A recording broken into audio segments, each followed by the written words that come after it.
하나님 말씀 보겠습니다. 요한복음 4장 46절에서 54절 한 절씩 우리 교독하시겠습니다. 예수께서 다시 갈릴리 가나에 이르시니 전에 물로 포도주를 만드신 곳이라. 왕의 신하가 있어 그의 아들이 가버나움에서 병들었더니 그가 예수께서 이후로부터 갈릴리로 오셨다는 것을 듣고 가서 가버나움에 내려오셔서 내 아들의 병을 고쳤으니 그가 거의 죽게 되었습니다. 예수께서 이르시되 너희는 표적과 기사를 보지 못하면 도무지 믿지 아니하리라. 신하가 이르되 주여 내 아이가 죽기 전에 내려오셔서 예수께서 이르시되 가라, 내 아들이 살아있다 하시니 그 사람이 예수께서 하신 말씀을 믿고 가더니 내려가는 길에서 군중들이 나타나 만나서 아이가 살아있다. 그 낳기 시작한 때를 물은즉 어제 7시에 열기가 떨어졌나이다 하는지라. 그의 아버지가 예수께서 내 아들이 살아있다 말씀하신 그때인 줄 알고 자기와 그 온 집안에 다 믿습니다. 같이 하겠습니다. 이것은 예수께서 유대에서 갈릴리로 오신 후에 행하신 두 번째 표적이니라. 아멘. 말씀에 순종할 때 경험하는 은혜라는 제목을 가지고 오늘 본문 중심으로 같이 은혜 받고자 합니다. 이 요한복음에 이 7대 표적이 있고, 그리고 또 여기에 주님이 직접 말씀하시는 7대 선언이 있습니다. 이것은 여러분 요한복음을 보면서 잘 알아야 되고, 요한복음의 주제에 맞게 예수 그리스도는 누구신가? 그 누구신가라고 했을 때는 예수님이 직접 본인 스스로가 선언을 했습니다. 나는 생명의 떡이라. 그러면서 나는 빛이라. 또한 나는 양의 문이라. 나는 선한 목자라. 나는 부활이요 생명이다. 나는 길이요 진리요 생명이니 또한 나는 참 포도나무다. 이렇게 7대 예수님이 선언을 해버려요. 그러면서 요한복음의 그 중심에 오늘은 두 번째 표적이 나오는데, 첫 번째 표적이 뭡니까? 물이 포도주가 되는 표적을 일으키고, 오늘은 두 번째의 표적이 나오고요. 그러면서 예수님께서는요, 이 왕의 신할의 고침을 갖고, 그리고 38년 병자를 고치고, 오병이의 기적을 일으키고, 무리를 거리시고, 맹인을 고치고, 죽은 자를 살리시는 이 7대 표적이 요한복음에 기록되어 있습니다. 이런 중심을 가지고 이제 오늘은 두 번째의 표적이 일어나는 겁니다. 왕의 신하의 아들을 고쳤다. 이 왕은 어떤 왕이냐면요, 그 당시에 전 세계를 대표하고 전 세계를 휘어잡는 헤롯 대왕의 아들 안디바, 이 왕입니다.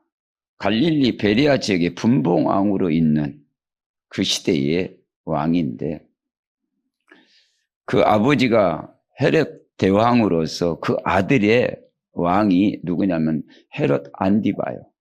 근데 이 안디바가 어디에 있었냐면 갈릴리와 베레아 지역을 감당하고 있는 왕이라고요. 이 왕의 신하가 오늘 예수님 앞에 찾아왔다라는 거예요. 이 왕의 신하가. 그러면서 여러분, 이 왕의 신하가 찾아온 모습을 이렇게 보면서요, 이 왕의 신하라고 하면 얼마나 파워가 있겠습니까?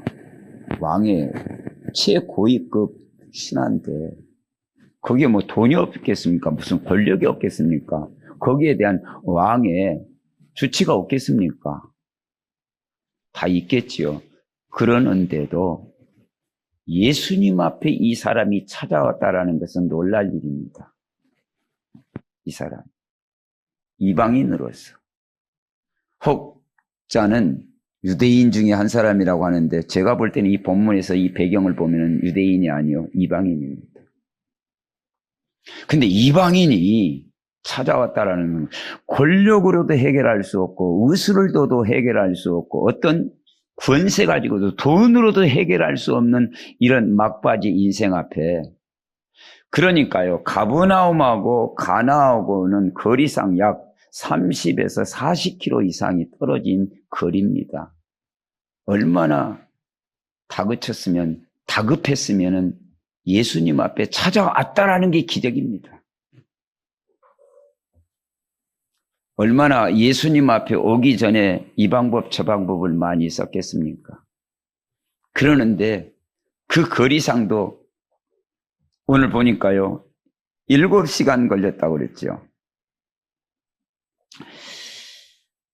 그 내용을 이렇게 쭉 보면은 거리상으로 굉장히 꽤 시간이 걸렸어요. 52절에 보니까 낫기 시작할 때에 물은즉 어제 7시에 열기가 떨어졌나이다. 그러니까 예수님이 말씀하실 때부터 7시에 떨어졌다는 것은요, 거리상으로 보면은요 굉장히 긴 시간입니다. 30km에서 40km 이상을 걸어가는 이 무슨 비행기가 있습니까? 차가 있습니까? 굉장히 긴 시간을 걸었다라는 사실이 오늘 본문에 시간적인 요소도 들어가 있어요. 근데 이 사람이 누구냐 이 말이에요. 왕의 신하입니다. 이 사람이 주님 앞에 찾아왔다라는 것은요, 참 놀라운 일입니다. 이 예수님의 공간복음에 이 마태, 마가, 누가, 요한복음에서도 보면은요, 똑같은 이 내용이 하나가 있는데 뭐냐면은 백부장이 예수님 앞에 찾아왔다는 거. 근데 조금 대조가 되어지는 부분은 뭐냐면은 이 왕의 신하는 예수님을 모시고 가버나움에 가기를 원해요. 근데 백부장은 뭐예요? 이 군인이요. 근데 주님이 내 집에 오는 것을 내가 감당치 못하겠습니다. 다만 말씀만 하옵소서. 여기에 차이가 있는 거예요. 근데 여러분 주시할 것이 뭐냐면 54절에 이것은 예수께서 유대에서 갈릴리로 오신 후에 행하신 두 번째 표적이라는 거예요. 이 표적의 의미가 있어요. 그래서 요한복음에도 저는 좀 말씀을 드렸습니다만은 그 2장의 그 내용을 보니까요. 2장의 11절에 보니까 예수께서 이 첫 표적을 갈릴리 가나에서 행하여 그의 영광을 나타내심에 제자들이 그를 믿으니라. 이 표적에 목적이 있어요. 제자들을 알게 하시려고. 여기도 마찬가지예요. 두 번째 표적이라. 이 표적의 의미가 있다는 거죠. 그래서 이 표적의 목적이라는 것은, 이 표적이라는 것은요, 세메이온이라는 뜻이 있어요. 이 표적이라는 의미가. 이 말이 무슨 뜻이냐면은 신적인 능력을 보여주는 행위입니다. 근데 여기에 오늘 또 본문에 나오는 기사는 테라타라는 말이 있는데요. 이것은요, 신적 능력이 예부적으로 표출되어지는 것이에요. 그러나 이 기사와 표적은 다릅니다. 기사는 놀라움을 드러낼 수만 있지만 결코 그 기사를 통해서 진리나 계시를 깨달을 수가 없어요. 그러나 표적은 달라요. 이런 내용을 여러분 좀 보면서요, 제가 아까 7대 표적과 그리고 7대 예수님의 선언물을 제가 말씀을 드렸습니다. 이것이 요한복음의 흐름입니다. 그런데 이 7대 표적 중에 오늘 두 번째 표적이 나와요. 표적이라는 말은 무슨 말이냐면은 영적인 내비게이션이에요. 뭔가 모르게 하나님이 말씀을 통해서, 주님이 말씀을 통해서 지시하는 목적이 있다는 겁니다. 그 지시하는 목적이 뭐냐? 예수님이 누구시냐 이 말이에요. 이 기적을 일으키고 이적을 일으키고 기사를 일으키는 그분이 누구냐? 지시하는 겁니다. 그래서 아까 제가 말씀을 드리는 나는 예수님이 7가지 선언을 하는 나는 뭐라고요? 생명의 떡이다. 나는 세상의 빛이라. 나는 양의 문이라. 나는 선한 목자라. 나는 부활이요 생명이다. 나는 진리다. 나는 길이요 진리요 생명이다. 나는 참 포도나무다. 이것은 직접 예수님이 선언한 선언문입니다. 이 관점에서 표적을 보라는 거예요. 그래서 오늘 47절에 보니까 이런 말합니다. 그가 예수께서 유대로부터 갈릴리로 오셨다는 것을 듣고 가서, 누가요? 왕의 신하가 듣고 가서, 이 들음이 참 중요합니다. 듣지 못했으면은요, 이 가버나움에 이 갈릴리 베레아의 분봉왕의 신하가 듣지 않았으면 예수님 앞에 찾아올 수도 없어요. 들었어도 못 오는 사람이 있는데, 그래서 들으면 믿음이 생기거든요. 왕의 신하가 왔다라는 거죠. 듣고 가서 청하되 내려오셔서 내 아들의 병을 고쳐주소서 하니 그가 거기 죽게 되었습니다. 이것이 왕의 신하가 예수님 앞에 찾아온 이유입니다. 그래서 저 갈릴리나 베레아나 자꾸 그 높고 낮음을 내려오셔서라는 말의 의미는 뭐냐면은 항상 이스라엘 백성들은, 유대인들의 이스라엘 사람들은 초점이 어디냐면은 예루살렘이에요. 예루살렘에서 가고 오고 내려가고 올라가고 예루살렘에 초점을 맞춰가지고 높고 낮음이 의미가 아니라 예루살렘에서 내려오셨고 또 올라가셨고 이 초점으로 맞춰가지고 빨리 가버나움으로 내려오시옵소서. 이렇게 예수님을 초청합니다. 이 신하의 모습하고 백부장의 모습하고는 다르죠. 말씀하옵소서. 내가 이스라엘 민족 중에, 이스라엘 사람 중에 이만한 내가 믿음을 만나본 적이 없다. 그러면 여기에서도 주님이 원하는 표적이 뭡니까? 하나님의 말씀을 믿는 표적. 이게 목적입니다. 하나님의 말씀을 믿는 것. 그러므로 여러분, 이 백부장의 이 왕의 신하의 이 배경은 권력이 있고 힘이 있고 돈이 있고 얼마든지 힘이 있는데요, 생명 하나만큼은 돈으로 권력으로 왕의 권세로 해결할 수 없다라는 겁니다.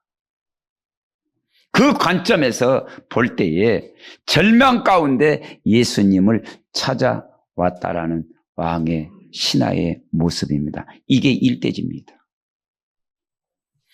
그렇다면은 이 배경을 제가 말씀을 드렸는데 시편 121편 1절에서 2절을 보면은 뭐라고 말합니까?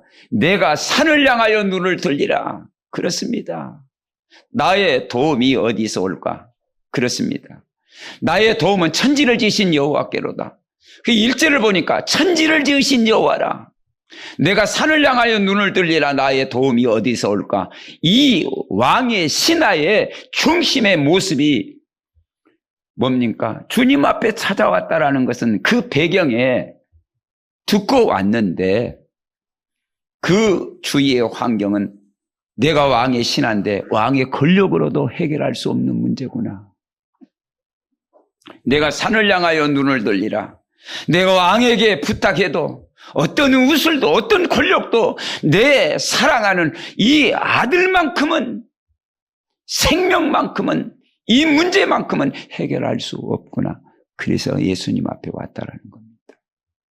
그래서 이 학자들의 내용을 보면은요, 이 아들이 어떤 아들인가? 혹 이 아들은 독자라고 표현도 합니다. 독자가 됐든 여러 명 중에 한 명이 됐든 생명의 죽음 앞에는 어느 누구도, 내가 누구보다도 사랑하지만 이 생명의 죽음 앞에는 해결할 수 없는 그 절박한 심정으로 주님 앞에 왔다. 이게 아름다운 모습입니다. 그러면서 이 성경을 보면은요, 시편 46편 1절에 환난 중에 하나님은 우리의 피난처요 힘이시니 환난 중에 만날 큰 도움이 저렇습니다. 이 말씀이에요. 우리의 피난처가 하나님이십니다. 이 세상에 풍파와 환난이 없는 사람이 어디 있습니까? 그 중에 주님 앞에 아뢰고 주님을 바라보는 사람이. 그러니까요, 여러분, 어려움이 있다, 힘든 일이 있다, 그것은 어떻게 보면은요, 그것이 주님 앞에 서는 이게 축복의 통로입니다. 너무너무 아름다운 거예요. 어려움과 고통과 고난이 주님 앞에 서는 그것이 통로라니까요. 그런 것이 없으면 주님 안 찾아요. 주님 몰라요. 예면합니다. 없다 합니다. 환난 중에 만난 큰 도움이시라. 예수 그리스도는 피난처이시며 참으로 힘이 됩니다. 그렇기 때문에 왕의 신하가 온 겁니다. 들었다고 했잖아요. 물이 포도주가 되어지는 그 놀라운 역사들을 들었다고 했잖아요. 그렇기 때문에 30km에서 40km가 되는 먼 거리에 가버나움에서 가나안에 예수가 그리스도로서 물이 포도주가 되어지는 그분이 갈릴리에 오셨다는 사실을 듣고 부모로서 쫓아온 겁니다. 그 출발했다는 그 자체가 응답의 맛을 보려고 온 겁니다. 그 출발했다는 그 자체가 응답입니다. 들었다는 그 자체가 응답입니다. 문제를 가지고 있다라는 것, 그것을 가지고 주님 앞에 출발한다는 그 자체가 그 문제도 주님을 바라볼 수 있는 내비게이션이요, 축복입니다. 우리의 문제가 있으면 그 문제에 고민하는 시간이 있으면 주님을 바라볼 수 있는 통로입니다. 그러면서 예레미야 33장 3절에 보니까 너는 내게 부르짖으라. 너는 내게 부르짖으라. 내가 내게 응답하겠고 네가 알지 못하는 크고 비밀한 일을 내가 보이리라. 복음을 전하다가 이 예레미야가 왕의 그 시대들에 갇혀버렸어요. 진퇴양난이죠. 그때 주님이 여호와께서 두 번째 말씀하여 이르시되 그렇습니다. 너는 내게 부르짖으라. 내가 너에게 가르쳐 줄게가 아니라 우선 조건이 뭡니까? 너는 내게 부르짖으라. 하실 수 있어요. 주님은 저 기도가 없이도. 그래, 내가 너 건져줄게, 옥문 열어줄게. 그게 시작과 결론이 아니고 주님은 뭐라고 말합니까? 하나님은 예레미야에게 너는 내게 부르짖으라, 이걸 갖다가 조건으로 말씀하시잖아요. 내가 네게 응답하겠다. 기도는 응답입니다. 네가 알지 못한 크고 비밀한 일을 내게 보이리라. 너무너무 우리 인생은 근시안적입니다. 문제 속에, 고난 속에, 고통 속에, 거기에는 하나님의 자녀가 문제, 고난, 고통을 당한다. 반드시 거기에는 하나님의 계획이 있습니다. 할렐루야. 하나님이 그 문제를 통해서 하시고자 하는 계획이 있다라는 겁니다. 그것을 알면은요, 옥에서도 바울과 실라가 찬송했고 기도했듯이 참 놀랍습니다. 이제 문제를 문제로 보는 게 아니에요. 아, 이 문제는 하나님의 계획이 있구나. 오히려 그 문제 때문에 감사하고 찬송하는 그 모습, 이게 전도자의 중심입니다. 크고 비밀한 일을 내가 너희에게 보이리라. 너는 내게 부르짖으라. 네가 알지 못한 크고 비밀한 일을 내가 너희에게 보이리라. 하나님 이럴 수 있습니까? 내가 왜 옥에 복음을 전하다가 옥에 갇혀 있습니까? 아니다. 거기는 내가 하고자 하는 뜻이 있다, 계획이 있다. 이게 문제 바라보는 눈, 사건 바라보는 눈, 고통을 바라보는 눈, 이게 내 눈이 아니 하나님의 눈으로 바라볼 때에 감사가 넘칠 수밖에 없는 것입니다. 그래서 시편 50편 15절에 보니까 뭐라고 말합니까? 환난 날에 나를 부르라 내가 너를 건지리니 네가 나를 영화롭게 하리라. 보세요. 우리의 인생에 육신을 가지고 있는 삶의 모습에 이 모습입니다. 시편 50편 15절입니다. 환난 날에 나를 부르라. 사람이 인생을 살아가는데 오르막이 있고 내리막이 있습니다. 환난 날에 나를 부르라. 그 환난이 있다면, 그 고통이 있다면, 어려움이 있다면 주님을 바라보는 눈, 그 속에 주님은 내가 너를 건지리라. 네가 나를 영화롭게 하리라. 하나님이 영광을 받으시는 일들이 있습니다. 우리의 인생의 삶 속에. 하나님을 찬양할 수 있는, 영광을 돌릴 수 있는 너무너무 일거리들이 많아요. 그 순간순간마다 주님을 바라보는 축복의 시간이 다 되시기를 주님의 이름으로 축복합니다. 또 이 속에 베드로전서 5장 7절을 보는 겁니다. 너희 염려를 다 주께 맡기라.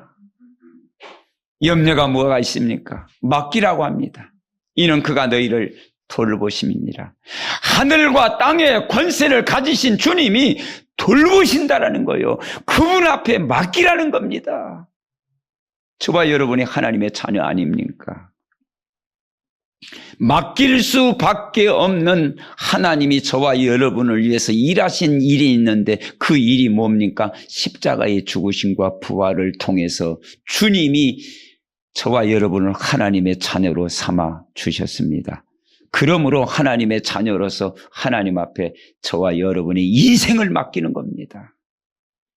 내 인생을 맡기는 그 놀라운 그 주님을 바라볼 때에 나의 모든 삶 속에 가장 소중한 자녀들도 맡기는 겁니다. 그 힘을 가지고 우리가 사는데 그 하나님 앞에, 그 예수님 앞에 오늘 왕의 신하가 찾아왔다라는 겁니다. 이것은 100% 응답입니다. 그 교훈이 오늘 우리에게까지 주고 있지 않습니까? 요한복음의 말씀처럼. 그래서 히브리서 4장 16절에 보니까요, 이렇습니다.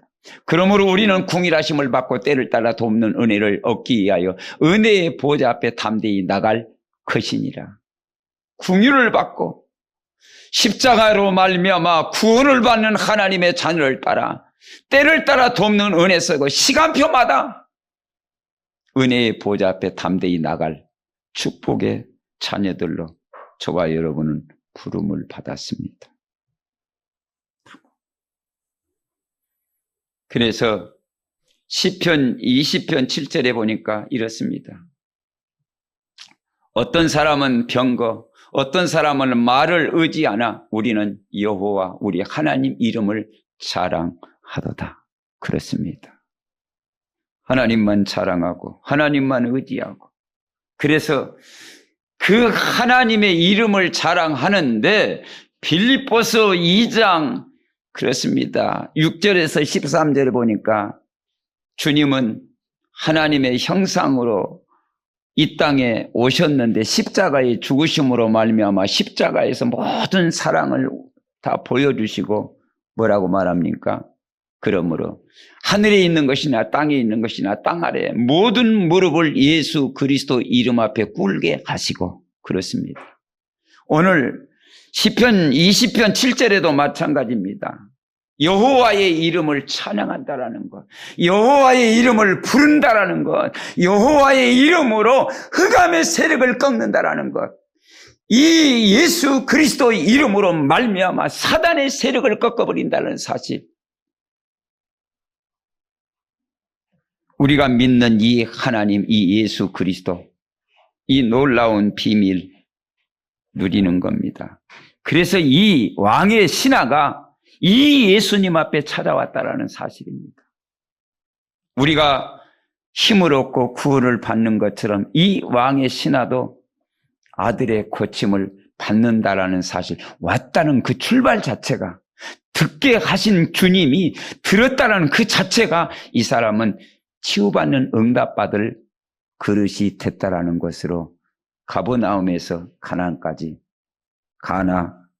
왔다라는 사실입니다. 그래서 시편 146편 3절에 보니까요, 기인들을 의지하지 말며, 그렇죠. 저 말씀 속에 이 화인은 왕의 권력을 의지하지 않았어요.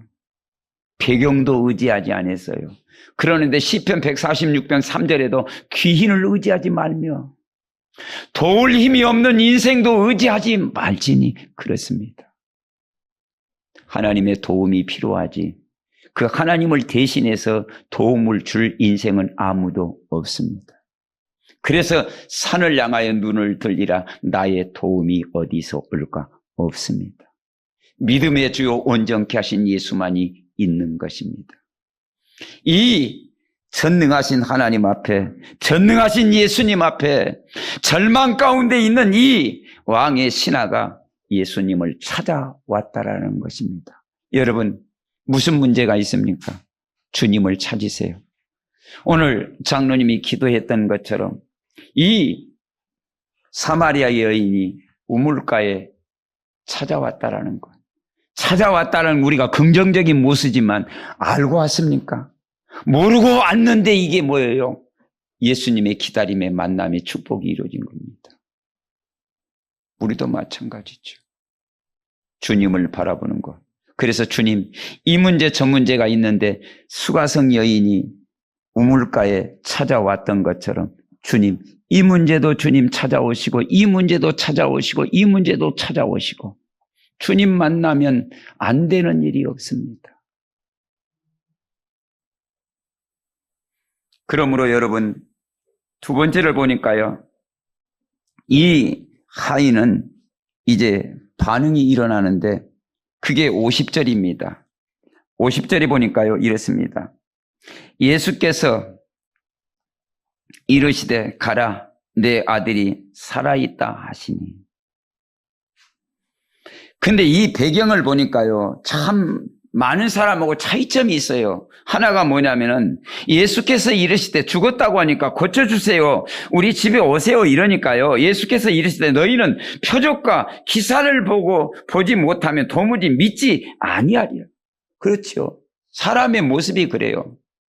기사를 보고 표적을 보고 이적을 볼 때 믿는데 예수님은 거기에 대한 딱 스톱을 시키잖아요.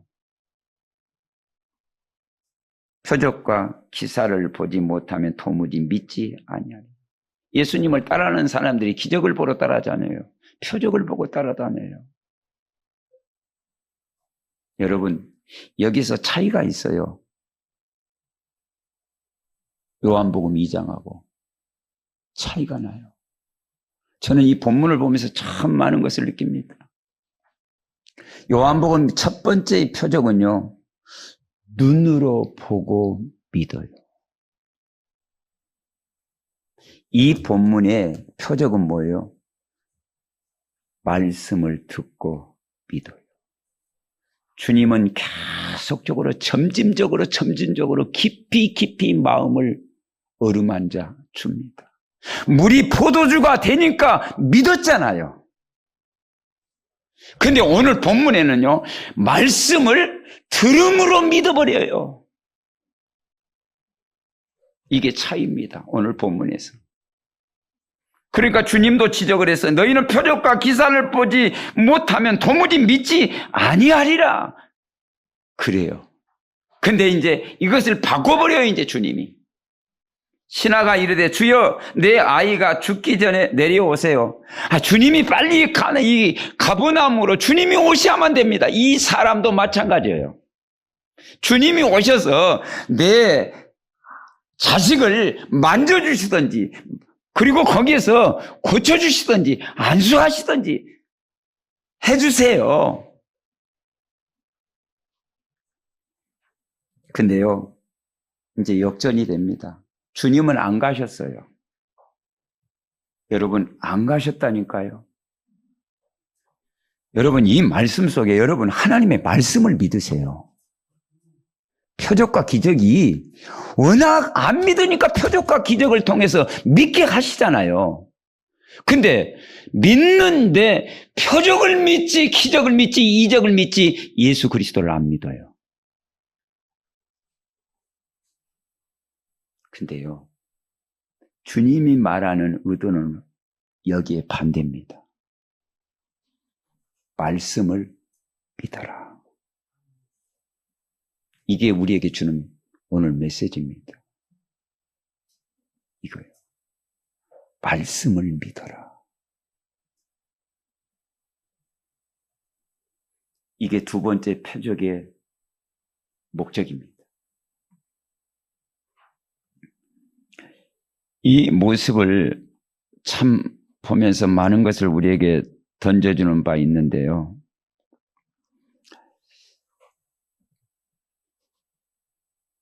말씀만 믿고 순종하는 왕의 신하의 모습이 보니까요. 50절에 보니까 예수께서 이르시되 가라 네 아들이 살아있다 하시니 그 사람이 예수께서 하신 말씀을 믿고 가더니 요겁니다. 요거. 이 하인은 예수님을 가버나움으로 데리고 가시려고 내려오시옵소서 이랬는데 예수님은 거기에 반대로 가라. 근데 가는데 아닙니다. 주님 가셔야 됩니다. 이게 아니고 백부장처럼 주님이 내 집에 오는 것을 내가 감당치 못하겠습니다. 다만 말씀만 하옵소서. 그때 주님이 얼마나 주님 감동돼서 내가 여기저기 다녀봤지만 이만한 믿음을 이스라엘 가운데 만나보지 못했다. 이 믿음을 주님은 원하신다니까요. 근데 이 하인도 그렇게 생각하고요. 가라 내 아들이 살아있다 하시니 이 주님의 한마디였어요. 가라. 그러니까 그 사람이 예수께서 하신 말씀을 믿고 가더니 요게 오늘 중요한 키입니다. 말씀을 믿는 것. 하나님 말씀은 살아있습니다. 살아있습니다. 그래서 로마서 10장 17절에 보니까 믿음은 들음에서 나며 그렇습니다. 믿음은 들음은 그리스도의 말씀으로 말미암느니라. 이 로마서 10장 17절과 오늘 요한복음 4장 50절과 같은 맥락이에요. 믿음은 들음에서 가라. 그 순간에 이 왕의 신하의 마음속에 영혼 속에 믿음이 쏙 들어가 버린 거예요. 듣기 전과 들었을 때의 이 왕의 신하의 마음이 바뀐 거예요. 몇 분 차이로, 몇 초 차이로. 근데 또 갔어요. 그치요? 갔어. 그래서 믿음은 들음에서 나며 들음은 그리스도의 말씀으로 말미암느니라. 믿음은 들음에서 나요. 들었는데 이 하인이 믿음이 생겼는데 그 들음에 누가 말했느냐 이 말이에요. 예수 그리스도로 말미암느니라. 로마서 10장 17절과 요한복음 4장 20절과 같아요. 참 여러분 놀랍습니다. 이 메시지를 이렇게 쭉 보면서요. 참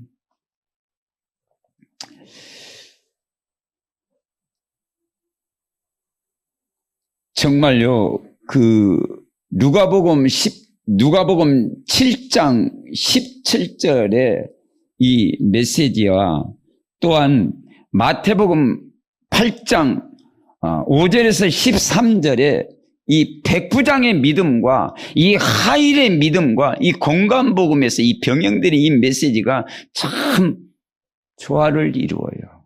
하인도 믿고 갔고 백부장도 말씀만 하옵소서. 그래서 여러분 우리가 정말 붙잡아야 할 잠언 3장 5절에서 6절에 보니까 이렇습니다. 너의 명체를 의지하지 마라. 너는 마음을 다하여 여호와를 신뢰하고 내 명체를 의지하지 말라. 얼마든지 왕의 신하로서 권력이 없겠습니까? 지식이 없었습니까? 배경이 없겠습니까? 그것을 다 배제시켜버리고 눈 녹듯이 다 녹여버리고 하나님의 말씀을 믿고 가더라. 묻지도 않았어요. 나 주님 모시고 가려고 하는데요. 뭔가 좀 증거를 주세요. 그것도 아니고요. 단 하나. 주님 말씀에 가라.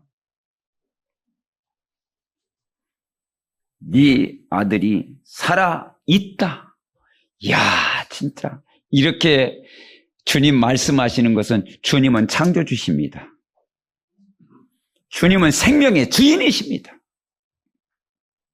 주님 앞에 안 되는 게 없습니다. 주님은 자연도 기적을 일으킵니다. 물이 포도주가 됐다라는 사실. 자연을 다스리는 주님. 오늘 본문에 있어서는 생명까지도 살리시는 주님. 이 표적입니다, 이게. 그러면서 여러분, 말씀만 믿고 순종하는 왕의 신하의 모습을 보니까요. 히브리서 11장 1절이 그랬습니다. 믿음은 바라는 것의 실상이라. 보이지 않는 것들의 증거니라. 그렇습니다. 예수 그리스도를 믿는다 구원, 예수 그리스도를 믿는다 능력, 예수 그리스도를 믿는다 하나님의 모든 축복을 누리는 것, 예수 그리스도를 믿는다 어둠이 떠나갑니다. 믿음은 실상이요 보지 못하는 것의 증거라. 하나님의 말씀을 신뢰하시기를 주님의 이름으로 축복합니다. 그러면서 히브리서 11장 6절이 뭐라고 말합니까? 믿음이 없이는 하나님을 기쁘시게 하지 못한다. 여러분, 믿음의 부자 되시기를 주님의 이름으로 축복합니다. 이 믿음의 부자가 무슨 부자입니까? 예수는 그리스도시다. 믿음이 없이는 하나님을 기쁘시게 하지 못한다. 그 믿음이 어떤 믿음입니까? 반드시 살아 계신 것과 자기를 찾는 자들에게 상 주신 이심을 믿어야 할지니라. 여러분, 믿음으로 사십시오. 예수 그리스도를 믿는 믿음으로 사세요. 죽음 직전에 자기 아들이 죽겠는데 자기 힘으로 권력으로 왕의 권력으로도 그 나라의 힘으로도 할 수 없는 그 인생의 마지막에 종착지 앞에 예수님 앞에 찾아왔는데 해결받지 않아요.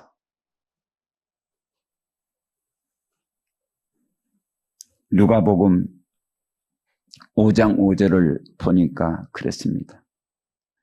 믿은 시몬 대답하여 이르시되 선생님 우리들이 밤이 새도록 수고하여 잡은 것이 얼마 없지만은 말씀에 의지하여 내가 그물을 내리리다 하고 그렇죠. 인생에요 일평생 수고해도요 인간이 못하는 게 있어요. 죄 문제, 저주 문제, 하나님 만나는 길이 없습니다. 이 세상의 삶의 모습도 밤새도록 내가 수고했는데 이게 인생에 밤새도록 인생의 여정에 살아가는 데 있어서 수고하고 무거운 짐을 지고 살았는데 그러나 인생의 터닝이 있습니다. 내가 말씀을 의지하여 그물을 내리리다. 인생의 전환점이 이루어졌습니다. 이런 모습을 보면서요. 야고보서 1장 22절에 보면은요. 여러분, 너희는 말씀을 행하는 자가 되고 듣기만 하여 자신을 속이는 자가 되지 말라. 그렇습니다. 행하는 자, 말씀에 순종하는 자, 말씀에 아멘하는 자, 듣는 데만 자기 자신을 속이지 마라. 하나님을 만으로 여기지 마라. 하나님의 말씀에 순종하는 삶 속에서 하나님의 능력을 맛보는 삶을 살아가는 순종하는 삶이 되시기를 주님의 이름으로 부탁합니다.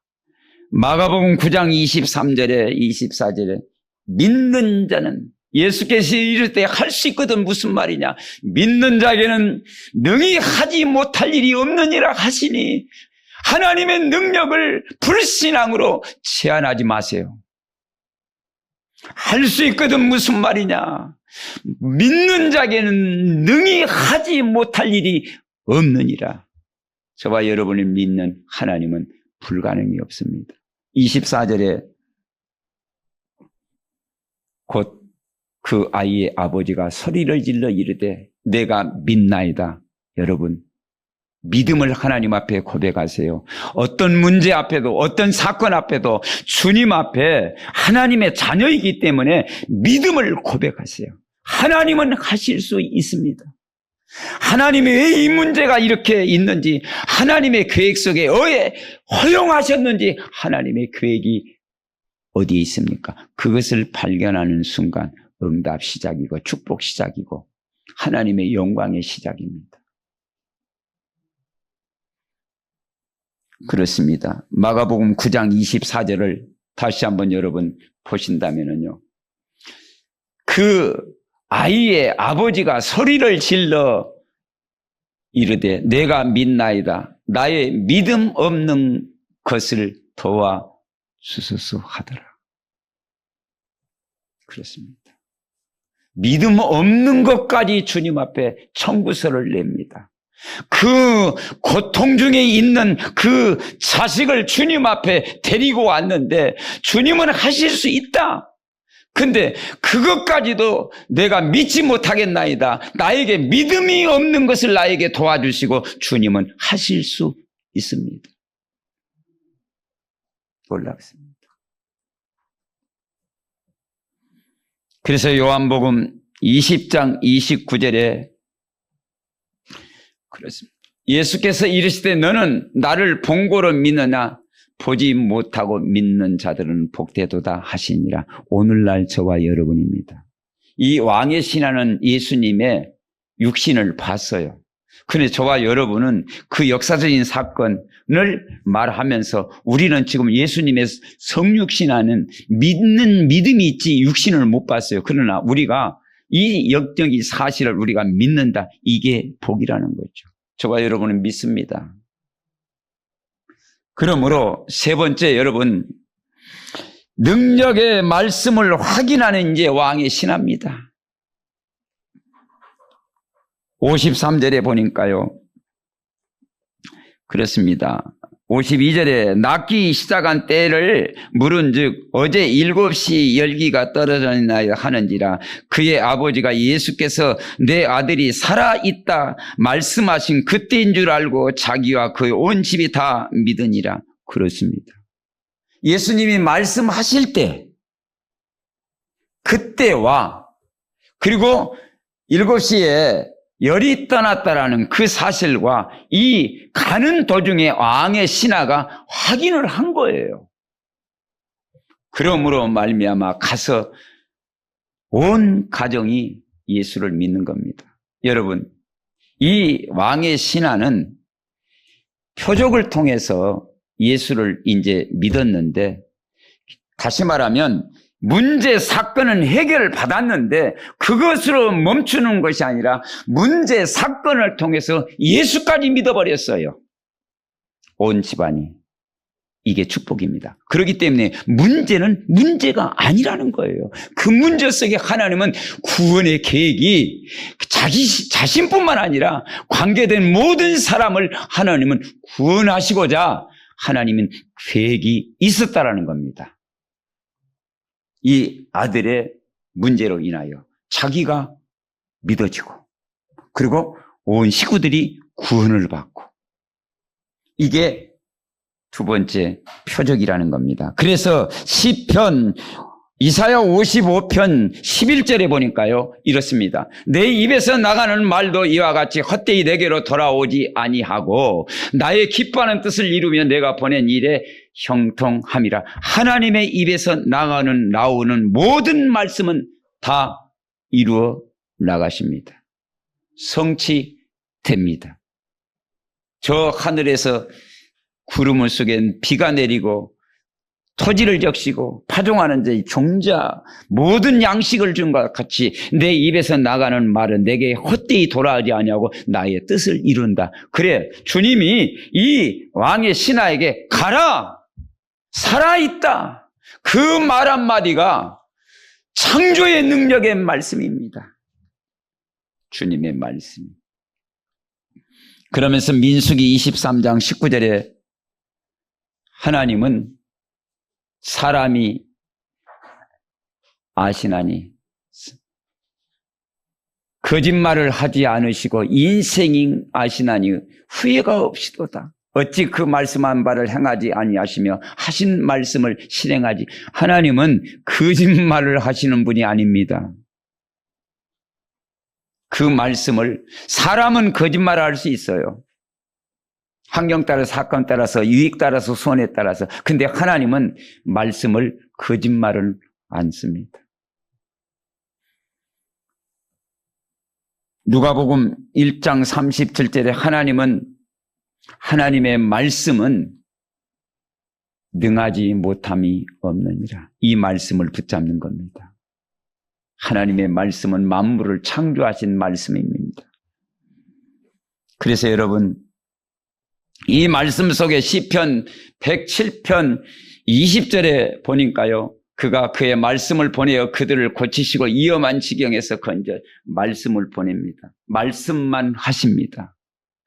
고치십니다. 그러므로 여러분 붙잡아야 할 것이 이 모든 것을 총괄해서 히브리서 4장 12절에 하나님의 말씀은 살았고 운동력 있고 좌우의 날선 검보다도 예리해요. 영과 혼과 및 관절과 골수를 찔러 저기까지 하며 그 마음의 생각과 뜻을 판단하시나니 하나님의 말씀이 가는 곳곳마다 평령을 이루고 하나님의 말씀이 가는 곳마다 생명이 일어나고 하나님의 말씀이 가는 곳마다 빛이 비춰지고 하나님의 말씀이 가는 곳곳마다 영과 혼과 및 관절과 골수를 완전하게 치유하시는 능력의 말씀이라는 겁니다. 그 말씀을 여러분 신뢰하시기를 주님의 이름으로 축복합니다. 그래서 여러분 결론을 맺겠습니다. 마태복음 24장 35절입니다. 천지는 없어질지언정 내 말은 없어지지 아니하리라. 천지는 없어질지언정 내 말은 없어지지 아니하리라. 하나님 말씀은 1.1 핵이라도 다 이루십니다. 여러분, 하나님의 언약의 말씀을 붙잡으세요. 그래서 문제는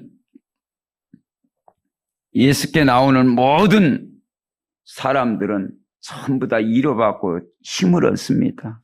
그래서 표적의 목적은 예수 그리스도를 믿고 구원받고 보이는 현실보다 말씀을 신뢰하고 믿음이 기적을 경험하게 되는 겁니다. 그래서 말씀에 순종할 때 경험을 체험하고 또 은혜를 받는 여러분의 발걸음이 인생의 여정이 되시기를 주님의 이름으로 축복합니다. 모든 영광 홀로 받으시며 찬송을 받아 주옵소서.